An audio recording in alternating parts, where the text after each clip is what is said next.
about to share with you guys. Max and I discussed stereotypes, okay?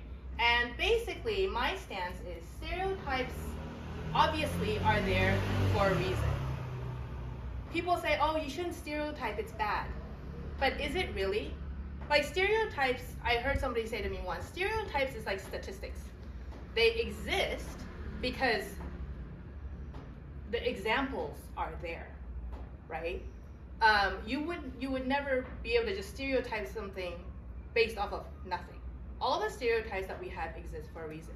So when you first saw me, and your first impression of me, even though you didn't have friends or family studying overseas or growing up overseas, your stereotype or your impression came from somewhere. From movies, from other people talking about ABCs. Your thoughts had to come from somewhere. Obviously from yourself as well, but they came from somewhere else. Now, stereotyping helps us make sense of things, okay? It's not necessarily bad. If you tell me your stereotypes, I would presume that most of your impressions of me are probably gonna be right. Okay, I mean, it's because statistically, probably, I mean, how many of you wrote in your first impression of me that like I came from a decent background? Like 家境还是不错的, right? Okay, why? Because people who could send their kids overseas probably 家境不错啊, right? That's not a bad thing. It's just the way the world is, okay? The problem with stereotyping is that it can be limiting, okay? Well, I'll share one last story and then we can basically wrap up. In university, we had a friend called Emi Miyanaga. She was about this tall, this small, and just smiled all the time.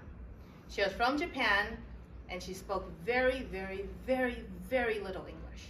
She spent all of her time in the library and she was always studying. And my friends and I would always be like, Emi, let's go, let's go, let's go. And she'd be like, oh, no, it's okay, I'll study. And then so sometimes we could drag her out, but most of the time she was just studying. And she lived on my floor. And sometimes she would come and she would cry. And I'd just be like, it's okay, I mean, like, I know you miss home, but she couldn't really explain herself. But because she was so sweet and so smiley all the time, I think most of us just thought, she'll be fine, right? But for 4 years, being in an environment where you have to work so hard just to understand what's going on, missing home, I think she struggled. And it wasn't until years later that I thought back to her and was like, you know, in Japan, she could have been straight A student, super smart, had so many friends, but just because she couldn't speak English and she looked so small and cute, she was almost like a pet for us. That is when stereotyping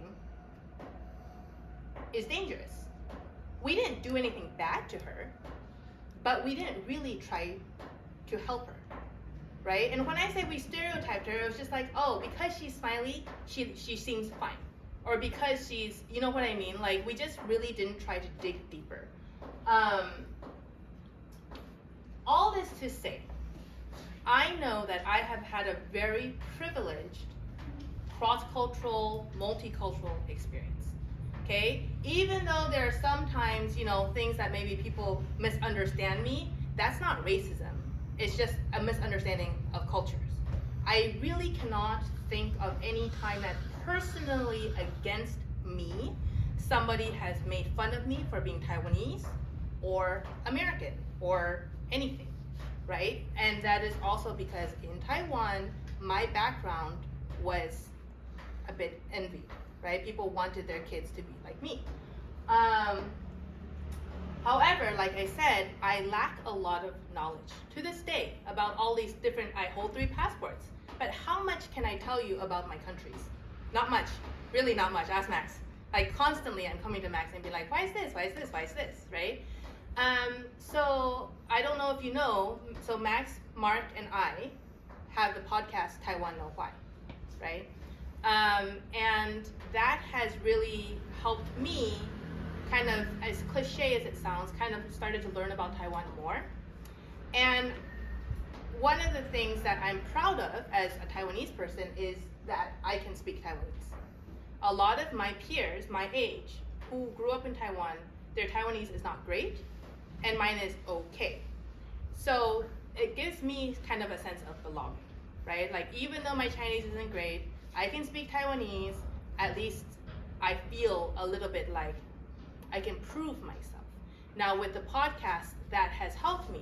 My English, Chinese, and Taiwanese language ability and understanding of cultures, right? Sometimes Mark and Max, they're trying to communicate. And of course they communicate very well. They've been friends for so long. But still, like, sometimes, because Professor Max is very humble, right? He'll say something like in a very Taiwanese way, and maybe Mark doesn't understand fully what he's trying to convey. So, but because I understand the intricacies of both of these things or cultures, I can kind of, tell Mark what to do, which is our life anyways. So I think I just want to leave you with this, right? Eventually you guys are going to go to other countries, hopefully, in your life, right? And you guys are.